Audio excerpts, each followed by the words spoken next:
Hi guys, you watching my channel study with Himani Arora. अगर आपने मेरे चैनल को सब्सक्राइब नहीं करा है तो जल्दी से जल्दी कर दीजिए और बेल आइकन दबा दीजिए ताकि आपको मेरे आने वाले सभी वीडियो के नोटिफिकेशंस मिल जाएं।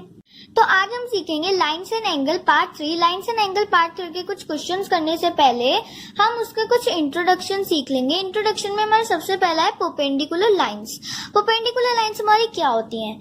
when one straight line stand on another in such way that the two adjacent angle formed are equal, each being equal to right angle। इसका मीन्स है जब एक स्ट्रेट लाइन स्टैंड होती है दूसरी स्ट्रेट लाइन पर इस तरीके से कि जो उसके एडजेसेंट एंगल होते हैं वो इक्वल होते हैं राइट एंगल के। जैसे कि हमारा BOC इक्वल है हमारा COA के, और हमारा COA इक्वल है AOD के, और जो हमारा AOD इक्वल है वो हमारा DOB के, और ये एक राइट एंगल फॉर्म कर रहे हैं। अब आते हैं हमारा perpendicular bisector of line segment. Perpendicular bisector of line segment क्या होता है? The perpendicular bisector of line segment is a line perpendicular to the given line segment and passing through its midpoint। अब मैं आपको ये समझाती हूँ हिंदी मीनिंग में। ये जो जैसे कि हमारा AB है, ये एक लाइन सेगमेंट है, और जो हमारा PQ है वो परपेंडिकुलर बाइसेक्टर है लाइन सेगमेंट AB के, और ये किससे पास थ्रू हो रहा है? ये पास थ्रू हो रहा है AB लाइन सेगमेंट के मिड पॉइंट से। तो ये हमारा perpendicular bisector of line segment है। और ये बात ध्यान रखना कि जो हमारा परपेंडिकुलर बाइसेक्टर है वो हमारा 90 डिग्री का एंगल फॉर्म करता है। तो जो हमारा आंसर होगा वो होगा हमारा AM इक्वल टू MB, यानी जो हमारा PQ है वो बाइसेक्ट कर रहा है AB लाइन सेगमेंट को M पॉइंट पर। अब आते हैं हमारा पैरेलल लाइंस। पैरेलल लाइंस हमारे क्या होती हैं? If two lines are drawn in a plane such that they do not intersect, the distance between two parallel lines are equal. सबसे पहले मैं आपको प्लेन का मतलब समझा देती हूँ। जैसे कि ये नोटबुक है, ये मेरे प्लेन है, इस पर मैंने पैरेलल लाइंस ड्रॉ कर दी, दो पैरेलल लाइंस ड्रॉ कर दी in a plane, drawn in a plane. तो इसका मतलब होता है कि हमने प्लेन पर दो पैरेलल लाइंस ड्रॉ करी हैं। तो अब हमारा है if two lines are drawn in a plane, अगर दो लाइन ड्रॉन होती है प्लेन पे और जो बिल्कुल भी इंटरसेक्ट नहीं होती। मैं आपको इसका हिंदी मीनिंग समझाती हूँ। जैसे कि जो हमारी पैरेलल लाइंस है, पैरेलल लाइंस हमारी ऐसी होती है जो एक्सटेंड होती रहती है, बढ़ती रहती है एंडलेसली, बिना रुके, इन अ डायरेक्शन, एक ही डायरेक्शन में, और कभी भी इंटरसेक्ट नहीं करती एक दूसरे को। और इन दोनों के बीच का जो हमारा डिस्टेंस होता है वो हमारा इक्वल होता है। हमारी टू पैरेलल लाइंस का जो डिस्टेंस होता है वो इक्वल होता है। अब आती है हमारी ट्रांसवर्सल लाइन। ट्रांसवर्सल लाइन हमारी क्या होती है? ट्रांसवर्सल लाइन एक स्ट्रेट लाइन होती है जो इंटरसेक्ट करती है टू और मोर लाइन को in a plane, is called a transversal line, is called transversal. तो जैसे कि मैं आपको समझा देती हूँ, एक स्ट्रेट लाइन है, एक straight line that intersect two और मोर लाइन। जैसे कि यहाँ पे मैंने एक प्लेन पे टू और मोर लाइंस बना दी, ठीक है। और ट्रांसवर्सल वो लाइन होती है जो कट करती है टू और मोर लाइन को in a plane, called transversal line. जैसे कि हमारी जो L है और जो हमारा M है वो एक लाइन, वो लाइंस है, और जो हमारा T है वो इंटरसेक्ट कर रहा है दो लाइंस को, L और M को, A और B पॉइंट पे। इस तरह से जो हमारा T लाइन है वो हमारी क्या हुई? ट्रांसवर्सल लाइन हुई जो इंटरसेक्ट कर रही है L और M को AB पॉइंट पर। तो अब नेक्स्ट आता है हमारा angles formed when two parallel lines are cut by transversal line. इसका मतलब है जब दो पैरेलल लाइंस को कोई ट्रांसवर्सल लाइन कट करती है तो बहुत सारे एंगल्स फॉर्म होते हैं। तो सबसे पहले हम सीखेंगे अल्टरनेट एंगल। अल्टरनेट एंगल हमारे क्या होते हैं? अल्टरनेट एंगल हमारे वो होते हैं जब दो पैरेलल लाइंस को कोई ट्रांसवर्सल लाइन कट करती है तब अल्टरनेट एंगल फॉर्म होते हैं, और इनकी सबसे बड़ी पहचान होती है Z और N, ठीक है। और आज हम सीखेंगे, सबसे पहले तो हम सीखेंगे दो टाइप के अल्टरनेट एंगल होते हैं, ये तो इंटीरियर अल्टरनेट एंगल और एक्सटीरियर अल्टरनेट एंगल। तो सबसे पहले हम सीखेंगे interior alternate angle. Interior alternate angle क्या होता है? इंटीरियर अल्टरनेट एंगल में आप देख सकते हैं यहाँ पे दो पैरेलल लाइन है जिनको ट्रांसवर्सल लाइन ने कट करा है, तो यहाँ पे एक जेड फॉर्म हो रहा है, उसके अंदर दो एंगल्स हैं, एंगल 1 एंड एंगल 2, तो ये एक दूसरे के इक्वल है। क्यों? क्योंकि जब मैं आपको एक बात कॉमन है कि जब Z और N के अंदर या बाहर यानी इंटीरियर या एक्सटीरियर कोई एंगल्स फॉर्म होते हैं तो वो आपस में इक्वल होते हैं, यानी जो हमारा एंगल 1 है वो हमारा इक्वल है एंगल 2 के। अब आते हैं हमारा जो Z है वो हमारा थोड़ा उल्टी फॉर्म है, मतलब थोड़ा उल्टा है, तो उसमें हमारा 5 और 6 एंगल फॉर्म हो रहा है, यानी जब Z हमारा उल्टा बन रहा हो और उसमें कुछ इंटीरियर एंगल्स फॉर्म हो रहे हो और हमारा Z इसमें एक्सटीरियर में भी अगर उल्टा फॉर्म हो रहा हो और उसमें आउटसाइड यानी एक्सटीरियर में कुछ एंगल्स फॉर्म हो रहे हो तो वो आपस में इक्वल होते हैं, यानी जो हमारा एंगल 5 है वो हमारा इक्वल है एंगल 6 के। अब आते हैं हमारा exterior alternate angle. Exterior alternate angle में जो हमारा Z बन रहा है वहां पे हमारा एंगल है 3 और 4 जो हमारा एक्सटीरियर है, और ये बात मैंने आपको बताई है, ये बात कॉमन है कि अगर Z और N के एक्सटीरियर या इंटीरियर कोई एंगल फॉर्म होते हैं वो आपस में इक्वल होते हैं, यानी जो हमारा एंगल 3 है वो हमारा इक्वल है एंगल 4 के। अब जब हमारा Z उल्टा है और उसमें भी हमारे एक्सटीरियर में या इंटीरियर में कोई एंगल्स फॉर्म होते हैं तो वो हमारे आपस में इक्वल होते हैं, यानी जो हमारा एंगल 7 है वो हमारा इक्वल है एंगल 8 के। अब आप सोच रहे होंगे कि मैं बार बार Z क्यों बोल रही हूँ, क्योंकि जब दो पैरेलल लाइंस को एक ट्रांसवर्सल लाइन कट करती है तो एक Z शेप फॉर्म होती है, और जो उसके इंटीरियर एंगल्स होते हैं और जो आउटसाइड यानी एक्सटीरियर एंगल फॉर्म होते हैं, जो हमारे इंटीरियर एंगल होते हैं वो हमारे आपस में इक्वल होते हैं, और जो हमारे एक्सटीरियर एंगल आपस में फॉर्म होते हैं तो वो हमारे इक्वल होते हैं आपस में। जैसे कि यहाँ पे मैंने कुछ शेप्स, यहाँ पे मैंने जैसे ये देखो, ये हमारी पैरेलल लाइंस है, ये कट हो रहा है तो यहाँ पे इंटीरियर कुछ एंगल्स फॉर्म हो रहे हैं, यहाँ पे भी हमारा जो उल्टा Z है वहां पे कुछ इंटीरियर में एंगल फॉर्म हो रहे हैं, जैसे कि यहाँ पे हमारे एक्सटीरियर में कुछ एंगल फॉर्म हो रहे हैं, और यहाँ पे हमारे उल्टे Z में कुछ एक्सटीरियर में एंगल फॉर्म हो रहे हैं, जैसे कि ऐसे कुछ एक्सटीरियर में एंगल्स फॉर्म हो रहे हैं। तो ये आपस में, जिसमें हमारे यहाँ पे कुछ एंगल्स होंगे तो वो हमारे आपस में इक्वल होंगे, और इसका जो रीजन होगा कि अगर इंटीरियर है तो वो इंटीरियर अल्टरनेट एंगल है और अगर एक्सटीरियर में है तो वो एक्सटीरियर अल्टरनेट एंगल है। अब आता है हमारा corresponding angles are equal. Corresponding angle जो हमारे होते हैं वो हमारे इक्वल होते हैं। अब कॉरस्पॉन्डिंग एंगल हमारे कब फॉर्म होते हैं? कॉरस्पॉन्डिंग एंगल हमारे तब फॉर्म होते हैं जब जो हमारी दो पैरेलल लाइन होती है उसको एक ट्रांसवर्सल लाइन कट करती है तो एक एल शेप फॉर्म होती है। अब देखो जैसे कि यहाँ पे ये जो पैरेलल लाइन है उनको एक ट्रांसवर्सल लाइन ने कट करा है तो यहाँ पे एल शेप फॉर्म हो रही है, तो जो हमारा 1 और 2 है वो एक ही डायरेक्शन में फ्लो कर रहे हैं, और जैसे कि अप डायरेक्शन में, और अब दूसरी डायरेक्शन कौन सी है? Left direction. ठीक है, तो जैसे कि हमारी इसमें दो डायरेक्शन होती है, जैसे कि यहाँ पे हमारी डायरेक्शन में फ्लो कर रही है, एक अप डायरेक्शन है और एक हमारी लेफ्ट डायरेक्शन है। अब हमारा दूसरा में है कि जो हमारे 4 और 3 है वो एक डायरेक्शन में फ्लो कर रहे हैं डाउन डायरेक्शन में, और दूसरी डायरेक्शन हमारी कौन सी है? लेफ्ट डायरेक्शन में। अब जैसे हमारा दूसरा 5 और 6 है वो कौन सी डायरेक्शन में फ्लो कर रहे हैं? अप डायरेक्शन में फ्लो कर रहे हैं, बट राइट डायरेक्शन। दूसरी डायरेक्शन हमारी कौन सी है? राइट डायरेक्शन में।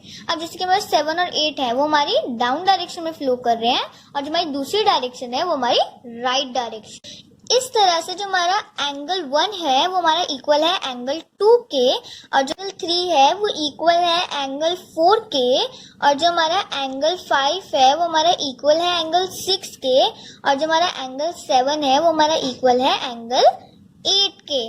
जैसे कि कॉरस्पॉन्डिंग एंगल में हमारी दो डायरेक्शंस होती हैं। कौन कौन सी डायरेक्शन? एक अप और लेफ्ट, एक डाउन लेफ्ट, और दूसरी एक तो अप और राइट, एक डाउन और राइट। अब आते हैं हमारे को इंटीरियर एंगल्स आर सप्लीमेंट्री। को इंटीरियर एंगल का जो सम होता है वो हमारा सप्लीमेंट्री होता है, इसका मतलब ये है। तो अब को इंटीरियर एंगल हमारे क्या होते हैं? When the two parallel line, जब दो पैरेलल लाइन कट होती हैं बाय अ ट्रांसवर्सल लाइन, तब को इंटीरियर एंगल्स फॉर्म होते हैं, बनते हैं। जैसे कि हमारा को इंटीरियर एंगल क्या है? Angle 3, angle 5, angle 4 and angle 6, और इनका सम हमारा क्या होता है? 180 degree. Means angle 3 plus angle 5 is equal to 180 degree. Angle 4 angle 6 is equal to 180 degree. जैसे कि यहाँ पे मैं आपको लिख के दिखाती हूँ, angle 3 plus angle 5 is equal to 180 degree and angle 4 plus angle 6 is equal to 180 degree. और हम इसका रीजन क्या देंगे? जब हमारा क्वेश्चन में ऐसा आएगा और हम इसको सॉल्व करेंगे इस टाइप से, तो हम इसका रीजन देंगे सम ऑफ को इंटीरियर एंगल। हम इसका रीजन ये देंगे। तो हमारा फर्स्ट क्वेश्चन है, in the given figure A B parallel है सी डी के and EF is transversal. If angle 8 is 110 degree, find the each angle and the give reason. इसका मतलब है जो हमारा AB है वो पैरेलल है CD के और जो हमारी EF है वो हमारी ट्रांसवर्सल लाइन है। अगर हमारा एंगल 110 डिग्री है तो हमें हर एक एंगल फाइंड आउट करना है और उनका रीजन देना है। तो सबसे पहले तो हमारा जब हमारा 110 डिग्री है तो आप यहाँ पे देख सकते हैं कि यहाँ पे जो हमारा यहाँ पे जो हमारा 4 है ना, यहाँ पे आप देख सकते हैं ये हमारा 4 है, यहाँ हमारा 8 है और यहाँ हमारा 4 है और ये हमारे एक ही लाइन में, मतलब ये एक ही जगह पे फ्लो कर रहे हैं, एक ही डायरेक्शन में फ्लो कर रहे हैं। तो इसका रीजन हम देंगे कॉरेस्पॉन्डिंग एंगल और ये एक दूसरे के इक्वल है। ये तो हमने कॉरेस्पॉन्डिंग एंगल में सीखा ही था क्योंकि ये एल फॉर्म कर रहे हैं और एक ही डायरेक्शन में फ्लो कर रहे हैं। तो हम यहाँ पे लिखेंगे angle 4 equal to angle 8 is equal to, reason क्या देंगे हम, कॉरेस्पॉन्डिंग एंगल 8 क्या है हमारा 110 डिग्री। इसका मतलब है जो हमारा एंगल 4 है वो हमारा 110 डिग्री है। ठीक है, तो अब हम यहाँ पे इसे लिख देंगे 110 डिग्री। जैसे कि देखो ये हमारा एंगल 4 है और ये हमारा एंगल 8 है। ठीक है, तो अब हमारा एंगल 4 फाइंड आउट हो चुका है। तो अब आप ध्यान से देखेंगे तो यहाँ पे एक Z फॉर्म हो रहा है। मैं आपको यहाँ पे करके दिखाती हूँ, यहाँ पे एक Z फॉर्म हो रहा है। यहाँ पे हमारा एंगल 4 है और यहाँ पे हमारा एंगल 5 है और ये देख के ही पता चल रहा है हमारा इंटीरियर अल्टरनेट एंगल है। मींस जो हमारा एंगल 5 है वो हमारा इक्वल है एंगल 4 के। ठीक है, और एंगल 4 क्या है हमारा, और इसका सबसे पहले हम रीजन दे देते हैं, इंटीरियर अल्टरनेट एंगल। तो हमारा जो एंगल 4 है वो हमारा 110 डिग्री है। तो इसका मतलब है जो हमारा एंगल 5 है वो हमारा 110 डिग्री है। मैं आपको डायग्राम में भी बता के दिखा देती हूँ। ये देखो यहाँ पर हमारा Z फॉर्म हो रहा है। तो अब हमारा एंगल 5 भी फाइंड आउट हो चुका है। तो अब आप यहाँ पे ध्यान से देख सकते हैं कि यहाँ पे हमारा एंगल 1 है और यहाँ पे हमारा एंगल 5 है और ये एक ही डायरेक्शन में फ्लो कर रहे हैं। और इसका तो रीजन भी हमें पता चल चुका है, कॉरेस्पॉन्डिंग एंगल, ये दोनों एक दूसरे के इक्वल है। तो हम यहाँ पे लिख देंगे एंगल 1 इक्वल है एंगल 5 के और इसका रीजन क्या है हमारा, कॉरेस्पॉन्डिंग एंगल। ठीक है, एंगल 5 क्या है हमारा, एंगल 5 है हमारा 110 डिग्री। इसका मतलब है जो हमारा एंगल 1 है वो हमारा 110 डिग्री है। अब हम इसे यहाँ पे नोट डाउन कर देंगे 110 डिग्री। आप यहाँ पे भी देख सकते हैं कि यहाँ पे एक एल फॉर्म हो रहा है जो एक ही डायरेक्शन में फ्लो हो रहा है। मैं आपको पहले भी बता चुकी हूँ, जब Z शेप में हमारा एंगल फॉर्म होते हैं तो हमारा अल्टरनेट एंगल होता है और जब हमारा L शेप में फॉर्म होते हैं तो हमारा कॉरेस्पॉन्डिंग एंगल होता है। ठीक है, तो हमारा 1 फाइंड आउट हो चुका है। बस हमें एक चीज ध्यान रखनी है कि जो हमारी एल शेप में जो है हमारा एक ही डायरेक्शन में फ्लो होना चाहिए। अगर किसी और डायरेक्शन में, जैसे कि यहाँ पे मैं आपको एग्जांपल दे देती हूँ, जैसे कि यहाँ पे हमारा एल ऐसे फॉर्म हो रहा है तो यहाँ पे हमारा ऐसे फॉर्म हो रहा है, तो ये गलत है, ये आपस में इक्वल नहीं होंगे, जो भी हमारे एंगल्स होंगे ये रॉन्ग होगा। ठीक है, तो अब हम यहाँ पे लिखेंगे एंगल 3 प्लस एंगल 5 और इनका सम क्या होगा हमारा 180 डिग्री। अब हम क्यों लेंगे, आप यहाँ पे देख सकते हैं कि जब इस तरीके से हमारे एंगल फॉर्म होते हैं, जब एक पैरेलल लाइन को ट्रांसवर्सल लाइन कट करती है तो हमारे को इंटीरियर एंगल फॉर्म होते हैं। जैसे कि मैं आपको अलग से दिखा देती हूँ, यहाँ पे जब हमारे इस तरीके से हमारे एंगल फॉर्म होते हैं तो वो हमारे को इंटीरियर एंगल होते हैं। तो यहाँ पे हमने इसीलिए यहाँ पे लिया है, और हमारा जो यहाँ पे रीजन होगा वो हमारा क्या होगा, को इंटीरियर एंगल। ठीक है, तो यहाँ पे हम एंगल 3 उतार लेंगे और एंगल 5 क्या है हमारा 110 degree is equal to 180 degree. अब जब हमारा ये LHS का 110 जब ये RHS में जाएगा तो ये प्लस से माइनस में कन्वर्ट हो जाएगा और एंगल 3 यहीं रह जाएगा। तो यहाँ पे हम लिखेंगे 180 डिग्री माइनस 110 डिग्री। अब हम इसे सब्सट्रैक्ट कर लेंगे, तो जो हमारा एंगल 3 है वो हमारा क्या है 70 डिग्री है। एक बात ध्यान रखना, जब इस तरीके से कोई एंगल फॉर्म होते हैं आमने सामने तो वो को इंटीरियर एंगल्स होते हैं दो पैरेलल लाइन के बीच में। ध्यान रखना, जब भी कोई दो पैरेलल लाइन के बीच में इस तरीके से कोई एंगल फॉर्म होते हैं तो वो आमने सामने, तो वो हमारे क्या होते हैं को इंटीरियर एंगल होते हैं और उनका सम हमारा क्या होता है 180 डिग्री। अब हमें एंगल 3 भी फाइंड आउट हो चुका है, तो अब हम यहाँ पे देख सकते हैं कि यहाँ पे हमारा कुछ एल शेप फॉर्म हो रहा है। जैसे कि मैं आपको यहाँ पे दिखा देती हूँ, यहाँ पे हमारा ये एंगल 3 है और ऐसे ही सेम डायरेक्शन में हमारा एंगल 7 फ्लो हो रहा है। इसका मीन से जो हमारा एंगल 3 है वो इक्वल है हमारे एंगल 7 के। तो हम यहाँ पे लिखेंगे angle 7 equals to angle 3। Angle 3 क्या है हमारा, और सबसे पहले मैं आपको बता दूं इसका रीजन हम क्या देंगे, कॉरेस्पॉन्डिंग एंगल।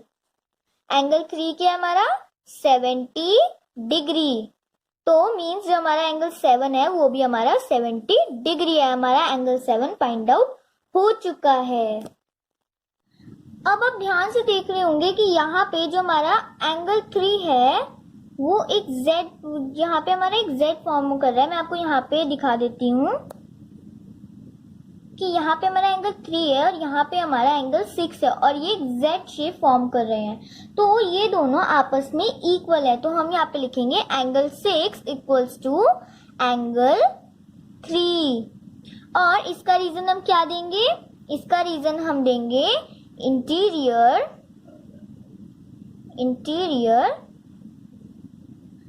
अल्टरनेट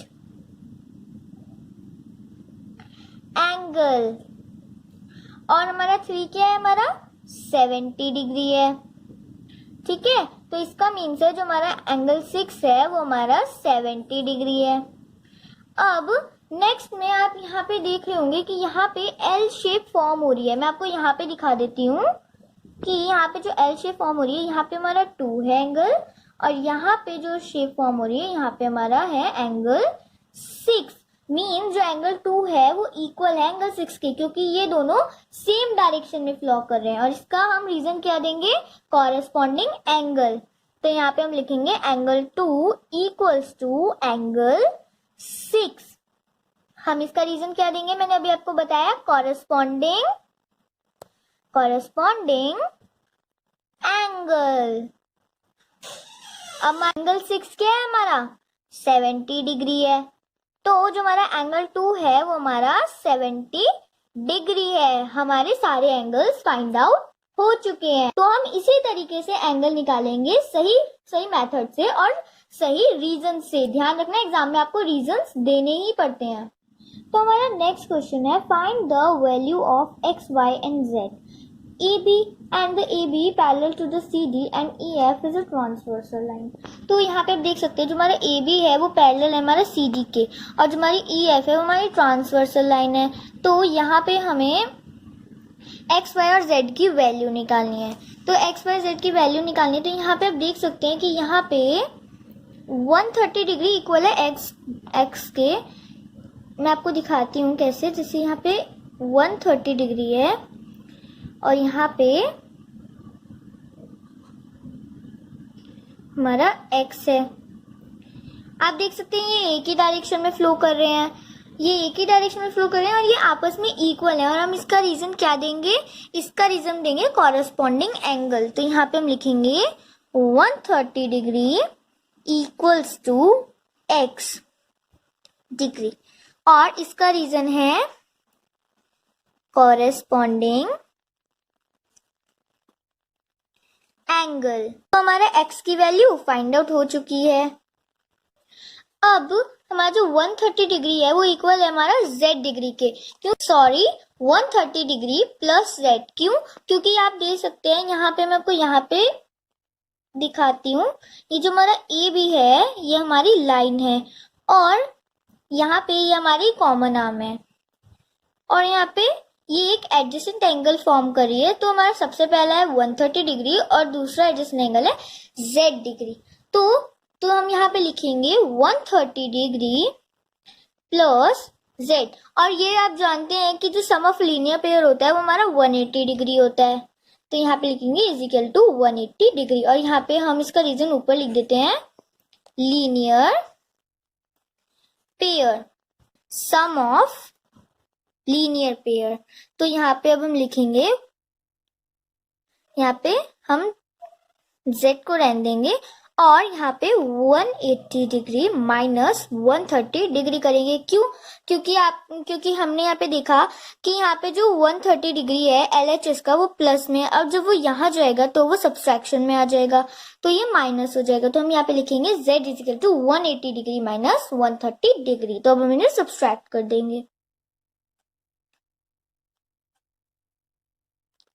तो जो हमारी z की वैल्यू है वो हमारी 50 डिग्री आई है। हमारी z की वैल्यू भी फाइंड आउट हो चुकी है। अब हम y की वैल्यू फाइंड आउट करेंगे। कैसे, जो z डिग्री है वो y डिग्री के इक्वल है, कॉरस्पॉन्डिंग एंगल। मैं आपको यहाँ पे करके दिखाती हूँ।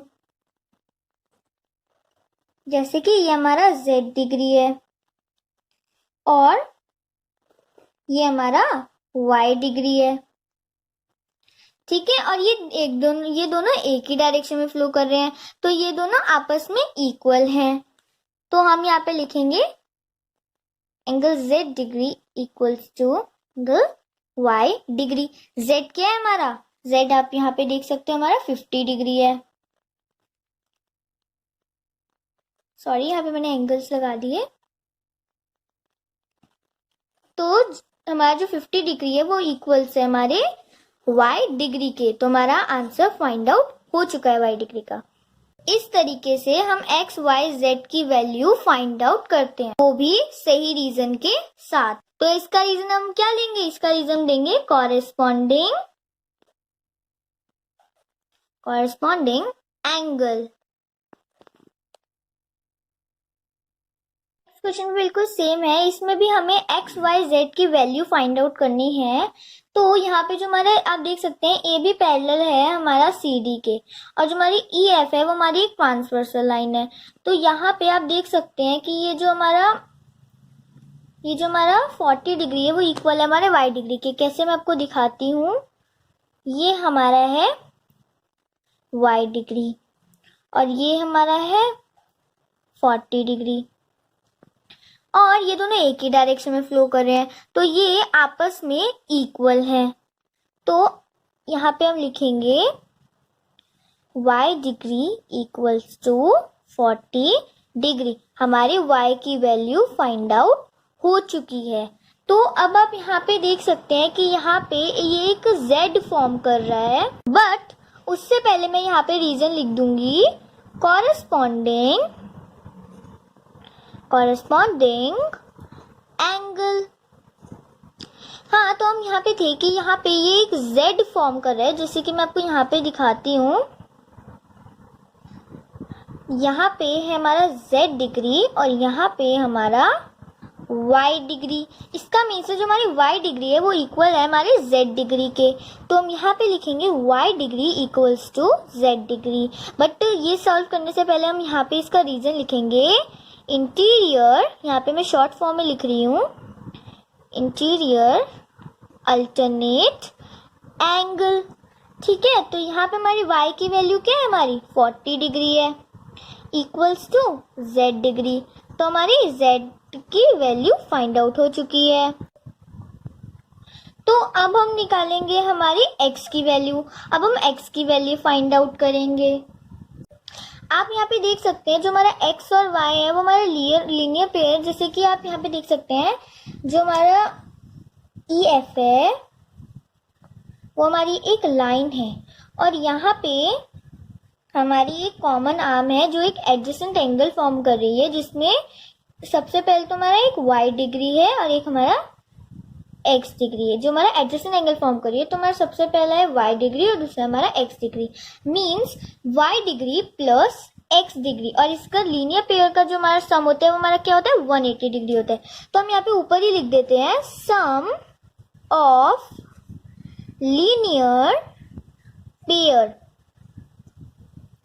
और यहाँ पे हम लिख देंगे y degree plus x degree is equal to 180 degree. y degree की हमारी वैल्यू क्या है, हमारी y डिग्री की वैल्यू 40 डिग्री, तो हम यहाँ पे लिखेंगे 40 degree plus x degree is equal to 180 degree. अब हम क्या करेंगे, जो हमारा 40 है हम इसको इस प्लेस पे कर देंगे। क्यों, क्योंकि जो हमारा LHS का 40 डिग्री है जब वो RHS में जाएगा तो वो माइनस में कन्वर्ट हो जाएगा प्लस से, तो यहाँ पे x रह जाएगा और यहाँ पे 180 डिग्री माइनस 40 डिग्री हो जाएगा। ठीक है, तो अब हम इसे सब्सट्रैक्ट कर लेंगे। तो जो हमारी x की वैल्यू है वो हमारी 40 डिग्री 140 डिग्री फाइंड आउट हो चुकी है, तो हमारी तीनों की वैल्यू फाइंड आउट हो चुकी है। और यहाँ पे मैंने यहाँ पे लिखा नहीं है, जो हमारा सम ऑफ लीनियर पेयर होता है वो हमारा होता है 180 डिग्री।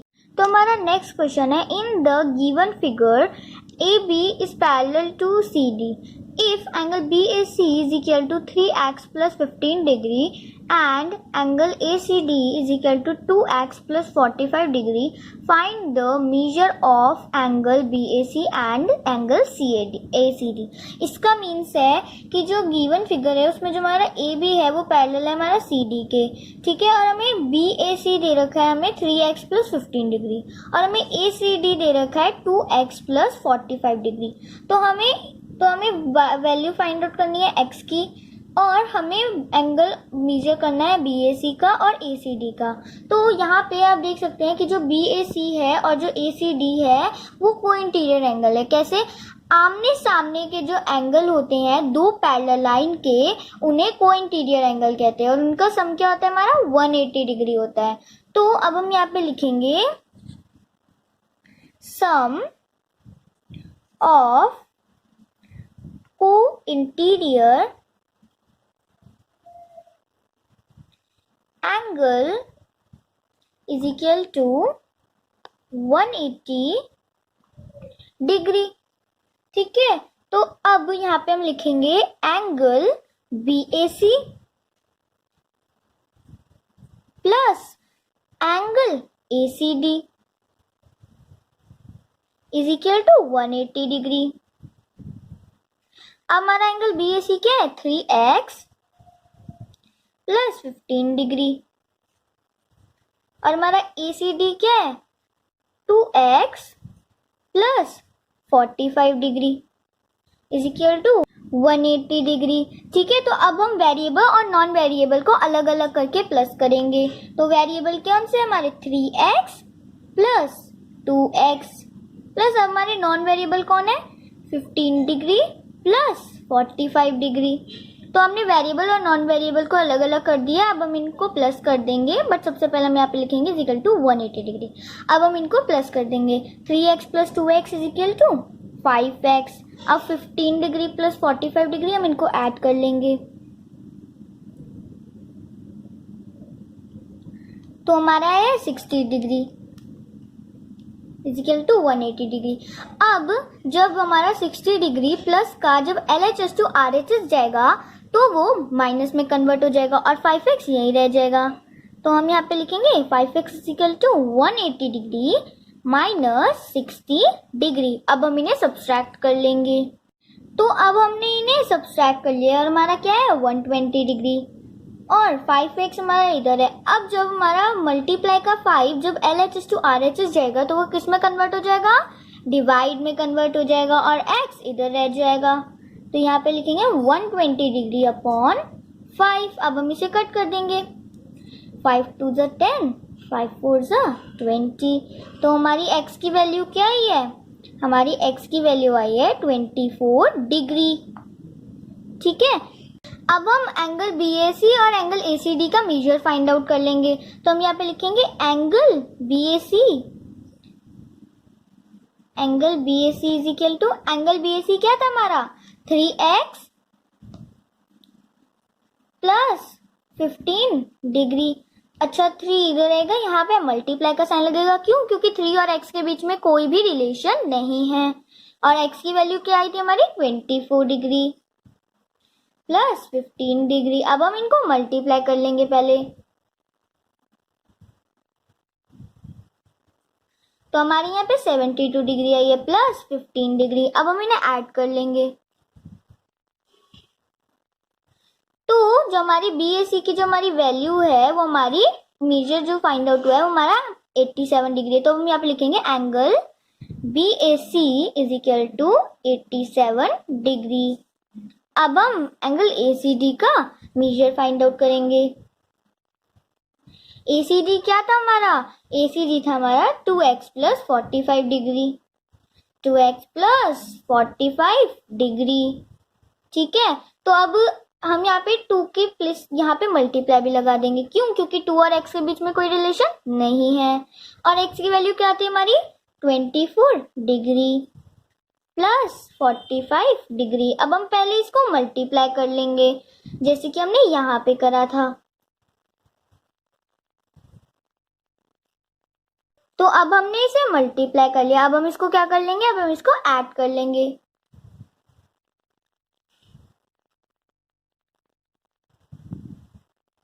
तो जो हमारी ACD की जो हमारी वैल्यू आई है वो हमारी 93 आई है, सॉरी मेजर 93 डिग्री आया है। तो हम यहाँ पे लिखेंगे angle ACD is equal to 93 degree. तो अब हमने x की वैल्यू भी फाइंड आउट कर ली, एंगल BAC की भी मेजर फाइंड आउट कर लिया और एंगल ACD का भी फाइंड आउट कर लिया। तो हमारा नेक्स्ट क्वेश्चन है, in the given figure AB parallel है CD के, find the value of x। इसका मतलब है जो हमारा AB है, जो हमारा AB है वो पैरेलल है हमारा CD के। ठीक है, और हमें x की वैल्यू निकालनी है। तो सबसे पहले तो हम एक लाइन ड्रॉ कर लेंगे EMF की, जो पैरेलल होगी AB के भी और हमारे CD के भी पैरेलल होगी। तो यहाँ से हम यहाँ पे स्केल ले लेंगे और यहाँ पे लाइन ड्रॉ कर लेंगे EMF की। ठीक है, ये हमारा E और ये हमारा F। तो ये हमारी लाइन ड्रॉ हो गई है। तो अब आप यहाँ पे देख सकते हैं M की वैल्यू क्या है हमारी 100 डिग्री, एंगल M हमारा 100 डिग्री है और यहाँ पे M के पास 2 एंगल है, कौन कौन से, एक तो एंगल 1 और एक एंगल 2। अब हम यहाँ पे लिख देंगे through we draw through M we draw EMF parallel to AB and parallel to CD। ठीक है, तो अब हमने यहाँ पे लिख दिया है। अब यहाँ पे जो दो, आप यहाँ पे देख सकते हैं कि यहाँ पे एक कॉरस्पॉन्डिंग एंगल फॉर्म हो रहा है, जो ये यहाँ पे मैं आपको बना के दिखाती हूँ। यहाँ पे हमारा 3x डिग्री है और यहाँ पे हमारा 1 डिग्री एंगल 1 है और यहाँ पे हमारा यहाँ पे A है और यहाँ पे हमारा B है, यहाँ पे हमारा P है, यहाँ पे हमारा C, यहाँ पे हमारा M है और यहाँ पे हमारा F है। जो हमारा AB है वो पैरेलल है हमारा MF के। तो अब हम यहाँ पे लिखेंगे EMF parallel to AB means angle 1 equals to 3x degree. ये दोनों आपस में इक्वल है. क्या रीजन है इसका? इसका रीजन है corresponding angle. मीन्स जब दो लाइन्स ऐसे आपस में पैरेलल होती हैं और वो ऐसे एक ही डायरेक्शन में फ्लो करती हैं तो वो क्या होती हैं? कॉरेस्पॉन्डिंग एंगल, और वो आपस में इक्वल हो जाती हैं तो मीन्स कॉरेस्पॉन्डिंग एंगल फॉर्म करती हैं. तो अब हम एंगल 2 की भी निकाल लेंगे वैल्यू. तो अब यहाँ पे देख सकते हैं कि यहाँ पे एक कॉरेस्पॉन्डिंग एंगल फॉर्म हो रहा है. यहाँ पे हमारा है एंगल M, यहाँ पे हमारा F, यहाँ पे हमारा C है, यहाँ पे हमारा D है, यहाँ पे हमारा O है, और ये हमारा है एंगल 2, ये हमारा है 2x डिग्री. अब ये जब दो लाइन आपस में पैरेलल हैं, ठीक है, तो वो एक कॉरेस्पॉन्डिंग एंगल फॉर्म करिए. कैसे? जब वो एक ही फ्लो में है, एक ही डायरेक्शन में फ्लो कर रही हैं, तो ये कॉरेस्पॉन्डिंग एंगल है. तो यहाँ पे हम लिखेंगे EMF पैरेलल है CD के. ठीक है, तो EMF है, यहाँ पे हमारा एंगल 2 जो हमारा इक्वल है 2x डिग्री के. क्या रीजन है इसका? Corresponding angle. तो हमारा एंगल 2 भी फाइंड आउट हो चुका है. तो अब हम क्या करेंगे? अब यहाँ पे हम लिखेंगे हमारी m की वैल्यू. अब हमारा m क्या एंगल m 100 डिग्री है, क्योंकि अब हमें x की वैल्यू फाइंड आउट करनी है. तो हमारा एंगल m के पास कौन कौन से दो एंगल है? यहाँ पे आप देख सकते हैं एंगल 1 है और एक एंगल 2 है. तो यहाँ पे हम लिखेंगे angle 1 plus angle 2 equals to 100 degree. ठीक है, अब हमारे पास एंगल 1 और एंगल 2 की भी वैल्यू निकल रखी है. ये देखिए एंगल 1 की क्या है? 3x degree. एंगल 2 की क्या है हमारी? 2x degree. तो एंगल 1 की हमारी 3x डिग्री प्लस एंगल 2 की हमारी 2x degree is equal to 100 degree. तो 3x plus 2x is equal to 5x degree is equal to 100 degree. अब ये मल्टीप्लाई का 5 जब LHS टू RHS जाएगा तो ये किस में कन्वर्ट हो जाएगा? डिवाइड में कन्वर्ट हो जाएगा और x इधर ही रह जाएगा. तो 100 डिग्री अपॉन 5. अब हम इसे कट कर देंगे. 5 2 10. और यहाँ पे हमारी जो x की वैल्यू है वो हमारी फाइंड आउट हो चुकी है 20 डिग्री. ये हमारा आंसर. अगर आपको मेरा वीडियो पसंद आया तो प्लीज लाइक एंड शेयर जरूर करिएगा. कमेंट बॉक्स पर कमेंट भी लिखना. Thank you.